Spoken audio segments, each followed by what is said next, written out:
Guys, welcome back to Night of the Nerdy Laser, and this is a special episode. I am Matt Henry. I am Richard, Cutthroat Comics, Yule. I'm just Jeff Lamb.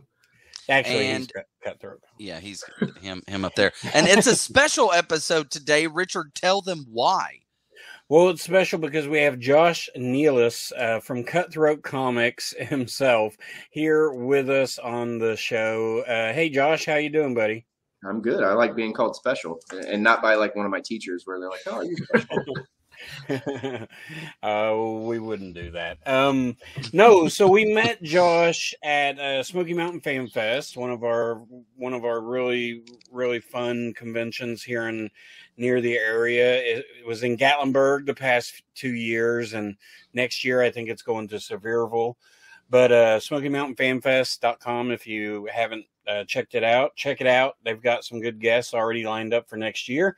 But we met Josh there, and I've been following you a little bit, and you've got some stuff going on. First and foremost, we have a Kickstarter. So talk about the Kickstarter just a little bit to ramp people up, and then we'll get to it later too. Yeah. So for people not familiar with Kickstarter, it's basically like a GoFundMe. It's almost like a pre-order system. People use it for a lot of different things. Hasbro uses it sometimes for figures and stuff.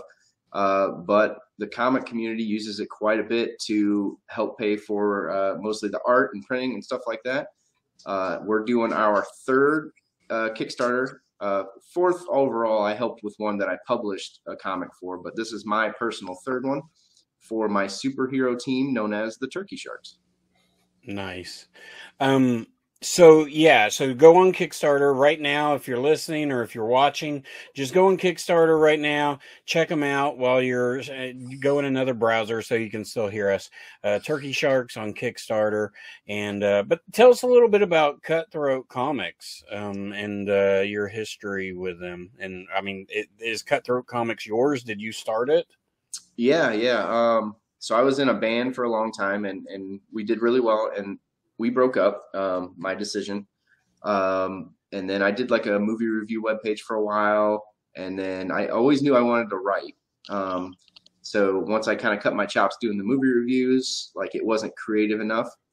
So I had an idea for my first book. And I also had an idea for a couple comic books.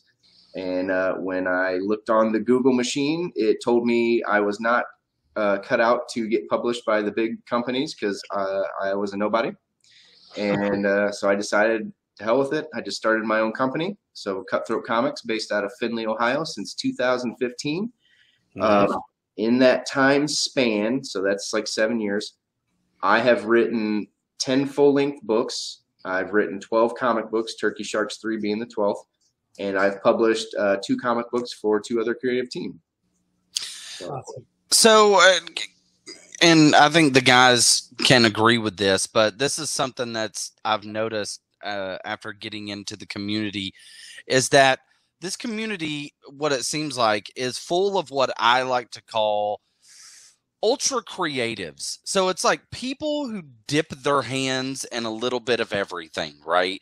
It's like Richard's background. He started as, he did writing, he did comic stuff, and then he's did podcasting. And then, Jeff has done he's reviewed action stuff. He's reviewed horror stuff, and he's constantly dipping his hands in stuff. And it's the same with me. Do you find yourself kind of like, you can't drain the creative well? Because you said you were a musician. I'm going to assume this is rock music, right? Yeah, we were a heavy metal band. Okay, heavy metal's the shit. So, creatively, it just seems like you kind of, and I'm the same way. It's like I can't be creatively spent, So it's like if I can dip my hands in it, I'll be really passionate about that particular subject. So creatively, how do you go about coming up with a book? Like, do you write out a draft, an overview, or? I think everybody kind of figures their own way.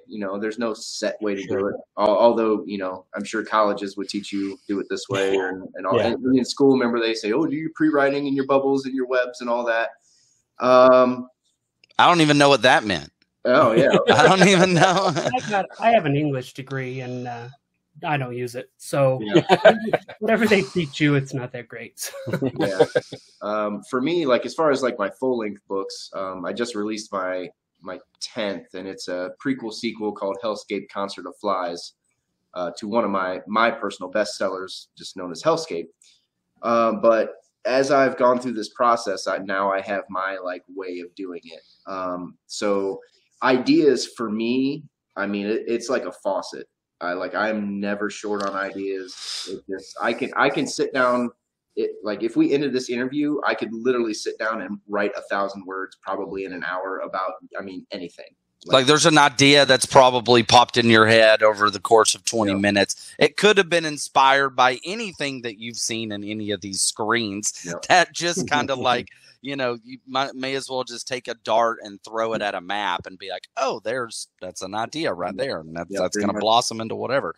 Yeah, my phone is filled with, I have, notes in my phone of just everything. So I've got a long time before I catch up to even the notes I have here, and there'll be more by the time I finish the next. You said Hellscape, and then what was the second one? Hellscape: Eternal Concert of Flies. Concert of Flies.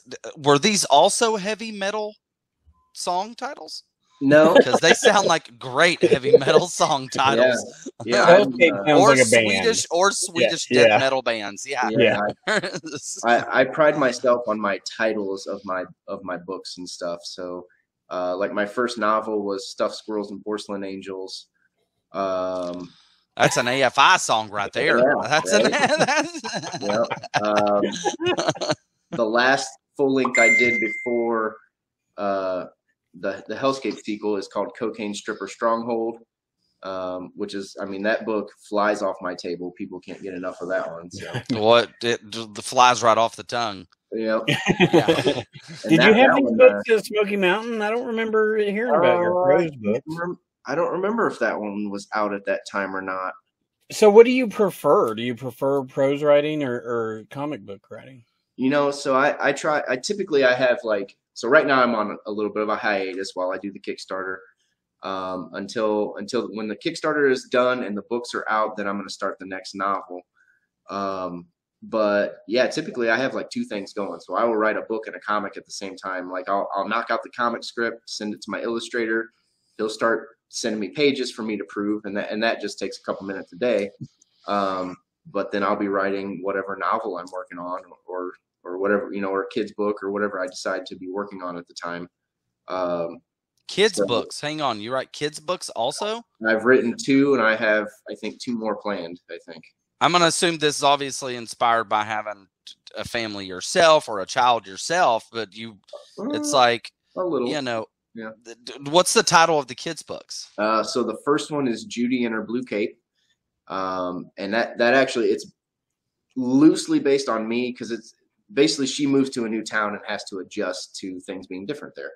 And then when I was in college, we were all lined up waiting for a class to start, and this girl walked by and she was wearing a blue cape. And I remember seeing a lot of the people like turn their head and be like, what is she doing? And I thought that was normal, but also just kind of awful that people would judge her because she's wearing a cape. Like, who gives a shit, really? Mm-hmm. So I made up kind of a story about why she might have that cape. It turns out she was like a D&D player or something, but so in the story, Judy has her blue cape, and that's kind of her security blanket. And when she, spoiler alert for any 10-year-olds listening, we don't. Yeah, when she moves to the new town, she goes to the park and meets new people, and then at the end she puts the cape away. And then there's a sequel called Judy and Her Big Stupid Bully, which is pretty obvious what that one's about. But I put a twist on that one too to kind of help kids realize that sometimes they can be the bully even though they're getting bullied themselves. I like your childhood stories are much more wholesome than mine. Mine would be Mark and the open gash in his face or something. That's my memories from the playground. Are you bleeding? Well, I know. I mean, I'm going to wear a cape to bleeding? work tomorrow and just see what happens. I'm going to go to work with a gash. And see I what mean, happens. the next one could be Judy, and she fell in a sinkhole and got a concussion. But you know, Judy down the well. Yeah. Yep. That story's still fascinating. I love Baby Jessica. The story fascinating. I remember that. But I think it's funny because like I think people just gravitate towards people because like I mean Smoky Mountain Fan Fest is a huge room and we were there marketing FrankenCon and you were there at a table, so you're not really allowed to, you know, you can't really just wander around aimlessly, you know. Yeah, but I feel like your table was just like this beacon for me, and I mean, I'm a writer and I've done a mini comic, and so it's just funny that people can meet like this, like, and have so very similar things. Yeah. What do you feel about the community, like from doing music to doing this? Do you feel like the communities are way different, or do you think most communities are kind of the same? It's just zeroed in on whatever that community is. It has. So I listen to a lot of stand-up comedy, and I listen to interviews with some of those guys and stuff. And just judging by that, and by my time in the music industry, and now this, it feels like art is kind of art, and those communities are always kind of the same in certain instances. You're going to have, you know, the certain guys or girls or whoever that think they're big shit, and they command, you know, all the respect that they think they deserve. Then you're going to have people that are like, they understand that as a community, you know, the rising tide lifts all boats. You know, if one of us is doing good, that will help the rest of us. I think I'm kind of along with that. I try to help the community when I can. And then you got people that are, you know, artists are weird in general. So some people are tough to work with. And then you have, again, I think I put myself in the category of super hard workers that are rise and grind and go after it. So I think in all three of those communities, you know, you have very, very similar types of people. That makes sense. Yeah. Yeah, I mean, talk about difficult. This one over here. No, I'm joking. Yes, So, okay. I'm so outspoken. I didn't Jeff grow up. is the one. We just can't get a word in edgewise with Jeff. Well, I never grew. So here's a weird little fact about me. Richard knows this a little bit. I never grew up reading comics. Jeff, I'm gonna assume that you did grow up reading comics, correct? Not totally. I came in a little late to reading comics. Okay. I did a lot of sports like as a little kid, but then I also was into music, so that's kind of where my performing and wanting to be involved and stuff kind of originated, where I found that, like, what I wanted to do. So Well, it intrigues me that you were a musician. I go to multiple, or that you were in a band, because I go to multiple music heavy metal festivals a year. And a lot of those people have ultra creative, you know, sometimes they'll break off for years and go do something else, totally creative. Is that ever an itch you look to scratch again? It has been discussed. I would do it like, luckily for me, my band, when we broke up, we all remained friends for the most part. Oh, good. Yeah, it ended okay. Yeah, I mean, we've discussed it, and it's just, the problem is, so I was the manager as well. And even over the years, people around this area who were also in other bands and stuff, they know how hard I worked and the success we had in such a short period of time. They will randomly, probably once a year at least, maybe sometimes more, they'll get a hold of me and be like, hey, you want to come join my band? And I usually say, well, maybe, but I'm not doing anything. I'm showing up. I will play my drums. I will help write songs. I'll promote, but I'm not booking shows. I'm not, doing the manager thing. And then of course they're like, oh, well, we wanted you to do that. Oh, I feel you. I've went. Yeah. Richard knows. I've been through the same thing with pro wrestling. It's like Oh yeah. Yeah. will you make our flyers? Will you do our videos? Will you? Mhm. No. Okay. Turkey sharks. Okay, so I watched the video. I wanna saw know. neither turkey nor sharks. Is that true, or what's happening in this video? I saw Talking about squirrel. the Kickstarter Yeah. video. Yeah. Yeah. So yeah, the turkey sharks are, not to spoil too much, but they are named after a character that passed away. Who her superhero name was the Turkey Shark. So when the team came together, they named the team after her. Okay. So yeah, That's kind of cool. Yeah, it's comics. So Yeah. it all makes sense.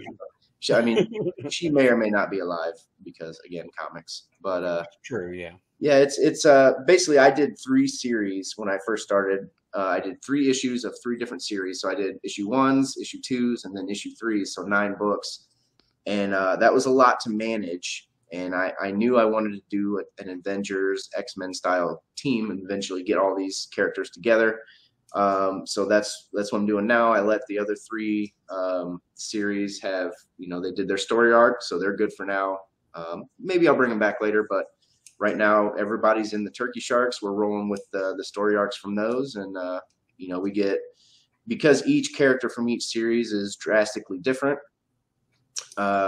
We get a good mix in Turkey Sharks of really stupid and ridiculous.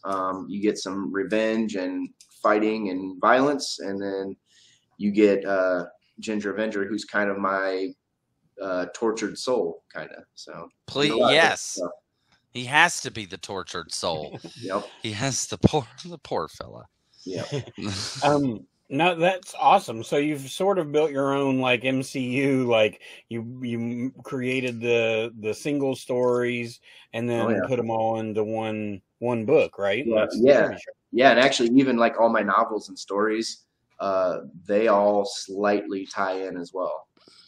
Awesome. Some more than others, but they're all in the same general universe. A lot of them even in the same city.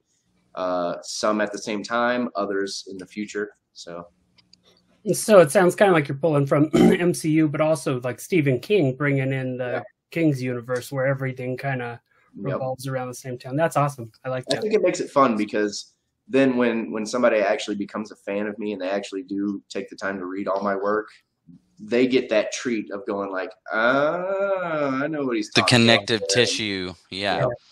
Yeah. Yeah, I mean, I love that kind of stuff. Whenever you're reading a King book, and then all of a sudden they walk past the 2 kids from It who had just 6 months before had vanquished Pennywise, but they have no memory of it. You know, and you're like, wait a second, was that Richie Tozier? That was Richie Tozier. That was, so yeah, I love the connective tissue shit. I think it's fantastic. So where can they? So they go to Kickstarter. Richard, do you have the banner at the bottom? On where they can go to? Okay. Yeah. If you type in Turkey Sharks on Kickstarter, just go to their search engine, type in Turkey Sharks, it pops right up, right, Josh? Yeah, it's easy to find. I mean, people know how to work internets. So some people. We don't give everybody credit. No, but so one thing I want to tell people is, so you've hit your goal, which is amazing. Congrats. Yep. But just because you hit your goal doesn't mean like that funds everything that you need it to, or that a lot of times now with Kickstarter, these stretch goals are added. So, you'll get the baseline, you'll get the thing funded, but then for a certain amount of money, you can open up more things. Yeah. So what are some stretch goals that might open up if people go ahead and pledge? Yeah, we're creeping up on our first one. Our first one hits at $1,000, and we started on the 1st, so we're 9 days in. We're almost to $1,000, which is pretty good. Actually, the prior 2 went just a little bit quicker. Well, maybe not. Our second one was funded in 45 minutes, so that was pretty cool. Oh, nice. Wow. Yeah, this one, it took a couple days, but we're getting there. So the first stretch goal is I will sign the books, and there will be like, when the Kickstarter ends, there's like a little, what do you want to call it? A survey. There we go. I send a survey to everybody, and you have the option. Some people don't want their book signed, but most do. After that, I think when we get to like $1,100 or $1,200, everybody gets a script. So they'll get my script of the actual book. That's awesome. So yeah, you could actually read the book and read the script and then see how it changed throughout the process. And then once we get like over 2,000, there are a couple more in there. Like I'm giving Sure. Tales of Shock and Terror, which is a Tales from the Crypt style book that I published for another creative team. We're giving a digital copy away for that. I think that's at like 1,400 or something. Night Wolf #1, which is my buddy Rob Maltari's book. We're giving a digital away for that. Also in there somewhere. Once we get to like 2,000, I'm going to start giving away magnets and actual real things. Awesome. Oh, nice. So, but in this, like, if people are like, well, I don't have Turkey Sharks 1 or 2, like, there's bundles that have, you can either get all 6 covers of Turkey Sharks #3, Yep. or you can get issues 1, 2, and 3. You can get digital copies of everything. Yep. So there's tons of just ways to support this on Kickstarter, guys. So, and you can get, I'm guessing now that I hear what you're saying, the other books tie in to Turkey Sharks because they're the other members, right? Yeah, I tried to write Turkey Sharks where people could jump in at that point. Yeah. And not have to go back. Keyword is tried. I think I did okay with that because I put some exposition and stuff in Turkey Sharks 1 to catch people up. Sure. But yeah, I mean, the other books are available too, like Ginger Avenger 1 through 3, Stingray 1 through 3, and then Pedo Man and Kid Friendly 1 through 3 is also all available on there too. So Pedo Man and Kid Friendly, I need to know more about. But yeah, I just so played that one about once a year. That one causes a ruckus, and yeah. But I'm assuming it doesn't mean what. No, it's dumb. It says so. Yeah, no, it's take it as that. I mean, I know I feel like you're a good guy, so I take it that it means something else, which is what art is about. Yeah, it's satire. So I'm sure you guys remember the Ambiguously Gay Duo from Saturday Night Live. Oh yeah. Mm-hmm. And then there's always been that running gag for years about how like Batman always takes like a little squire. Oh yeah, Robin. You know, so I roll with that a little bit. But more or less, he's like the Tick. He's real stupid. And in the first issue, it explains why his name is that. And of course, when you first see it, you're like, oh, that's wrong. But he did it for a dumb reason. He named himself for a dumb reason. But it's a lot like Family Guy and Mel Brooks and Scary Movie. Oh, nice. Oh, nice. It's very tongue in cheek. You got me with Mel Brooks. So. Yeah, I love Mel Brooks. And when I honestly, when I first had the idea for that book, I was gonna do it like and make him creepy and a weirdo. But then as I was writing it, I was like, this would be much better if the joke is the name, and then it's totally not that. And it's really funny. Like there's a lot of Easter eggs and stupid stuff in that one.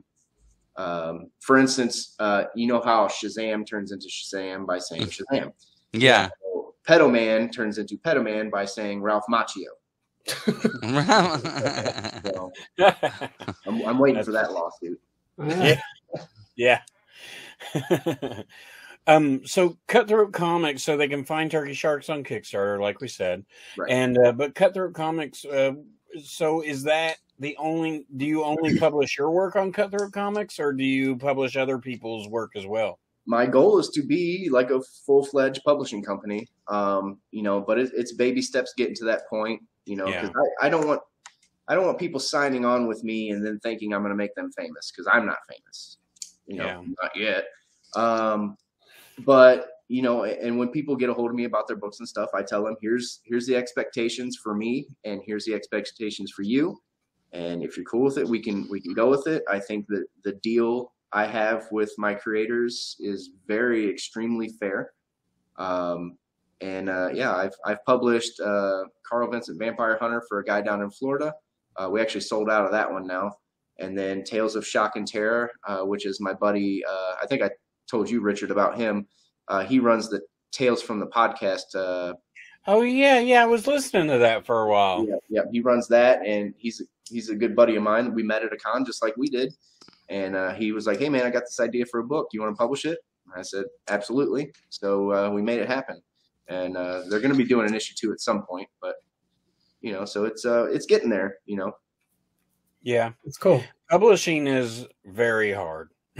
I mean, I have that mini comic I wrote, and just to make copies of it is ridiculous. Like, I thought, oh, I'll do it because it's cheap, and it's one of those like it's like the He-Man mini comics that came with the figures.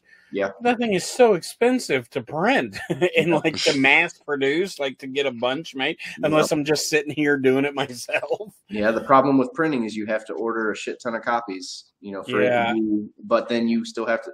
You're still paying more, but you get them for a cheaper rate, but you still have to pay more. So it's yeah. You might have 10,000 copies, but you paid 5,000 for them. Right. Yeah, a little bit. Yeah, we're kind of like that with T-shirts. We sell T-shirts for our convention, and you know we've gotten better at it. Yeah, like that one. Yeah. And you can always, you know, what you don't sell, you can always, I'm sure you put it the next year. We got these left. Yeah, it's true. Yeah, that one is available on the website. I've got 2 hats left right now. I think I have 3 left. Oh yeah, nice. Those are nice looking hats. Yeah, they are nice. They're new era. They're fancy. Snap. Oh, I like them. Yeah. That's cool. But Cutthroat Comics is a great name. Cutthroat Comics is a great name. Yeah, I agree. So I applaud that. Like, it's really cool. But you should make a pirate book just because it sounds like a pirate. I don't know. Yeah, people have told me that. I've thought about it. I'm trying to remember. Okay, so in Turkey Sharks 3, I guess finally I do touch on a pirate, because in Turkey Sharks 3, I'm introducing a new team of villains, and one of them is a pirate named Perdiddle. Oh. See? He's got one. The diddle part's funny. Yeah. Well, is it cutthroatcomics.com or what's the website? Yeah, yep. I made sure to have a .com because that's important, right? It's just easier. It's just easy. Yep, it's easier to remember. Make things as easy as possible. So yeah, cutthroatcomics.com, and I'm sure you have a store on there too, where they could buy a hat or buy comics, whatever they need. Yep, everything's on there. It's I think it's pretty easy. You know, it's just like any other store. You know, it's you buy it and I send it, and it's me sending it. I typically will sign every book, you know, unless somebody were to tell me different. So, and anything that is bought off there, I'll sign. I mean, I probably won't sign a hat, but you know, any of the books. Good. Yeah, I've signed. I think a couple of them. Yeah, had a couple people buy them, and then they come back 20 minutes later, like, "Hey, can you sign it?" It's like, I mean, yeah, you ain't NASCAR, but sure. Have you signed a boob? When I was in the band, yes. Yeah, I was about to say he was in a band. Okay, so, and it's a heavy metal band. Those bras come off like that. I know we're in the latter half of 2022, but do you have any big cons you're going to next year? Right. So yeah, I'm like I said, I'm kind of taking a break and focusing on just the Kickstarter right now. But I'm booked for Fantasticon in Toledo, Ohio. I've got one this Sunday in Piqua, Ohio. But yeah, I'll be booking up probably after the first of the year. After Turkey Sharks is off to the printer and paid for, then I will be able to look at the money we have and start booking cons and stuff. Cool. So, do you think you're going to do Smoky Mountain Fan Fest again, or? Probably not. And I'm not saying like never again. I probably will try something different this year. I did like that con. I mean, I did okay at it. We like Smoky Mountain. Ty's a good guy, and they're so being in Gatlinburg is tough. So they're moving into Sevierville. So we'll see what that does. They've got some good guests already, so we're really excited about that con. Mm-hmm. Yeah, I made one big mistake at that con. I booked a extremely cheap hotel room, and that was a giant mistake. It was, I mean, It was like in those cop movies where they like bust in the door of the motel and the guys in there doing cocaine and like cockroaches. I mean, it was like that basically. And whenever they kick the door in, their foot just goes through the door. Through the door. Shit. I discovered, and I think Matt did as well. I mean, like, Airbnb is the way to go with these cons sometimes, because you're going to pay just about the same for a crappy hotel, but for an Airbnb that's like nice. Yeah. Yeah. I mean, it smells like somebody else's potpourri, but it's okay. It's okay as long as it doesn't smell like somebody else's. I did want to mention too. I can't remember if I told Richard this, but I'm actually originally from Clarksville. So okay, not too far. Yeah, listeners mostly in Tennessee or wherever, but it's near Nashville, right? It's over on that side of the state. Tell us why you left. No, I'm joking. I was 10. I didn't have a choice. My mom is from up here in Ohio, Northwest Ohio, and she married my stepdad after my mom and dad got divorced, and he's also from up here, so we ended up moving back up here. It's funny. I mean, my story is almost exactly the same. Like, I was gonna say, and why didn't you come back? I want to come back. I've not been back to Clarksville since, so it's been 30 years. They've got some cons going on there, and I just haven't been able to make it work. I desperately want to come back to Clarksville. They've got Danger Zone Video, I know, is near there, and it's a new physical media store that I want to get to. Okay. I think it's closer to Nashville. I'm actually not sure where it is, but it's somewhere up that way. But yeah, I was from Tampa, Florida, but I could name off 1,000 reasons why I wouldn't go back there. I've been to Tampa once. Was not much of a fan. Not that I wouldn't go back, but I was like, I don't know about this place. It seemed kind of shady. Yeah, it's not. Most of the people that my mom was friends with live here now. Yeah. So kind of a funny story real quick. I used to do ads in my comics when I first started out. I don't do them anymore because it's too hard wrangling people. But this girl did an ad in one of my comics for like her t-shirt. It was like a horror t-shirt company or something. And so we were friends on Facebook, and then I found out she was from Tampa. And then one night she checked into like the one bar I've ever been to in Tampa. And I was like, I've been to that place. It's called like the Brass Monkey or something. But I don't know. I just thought that was like an odd thing that like of all the places you were going, actually the one place I've been. Yeah. You should do fake ads in your comics. Yeah, that'd be kind of funny, actually. Like the sea monkey, like a play on the sea monkeys and stuff. There's actually that might work. That's a good idea because there's a running joke that Pedo Man is the only one that has like products and stuff. Like he has sponsors and stuff. Oh yeah, so like, there's like cereal that's like Pedos, and Kid Friendly has. You should Pedos. That's great. They have. You remember the Teenage Mutant Ninja Turtle ice creams? Oh yeah. They're eating Pedo Man ice cream, like just like those. That's great.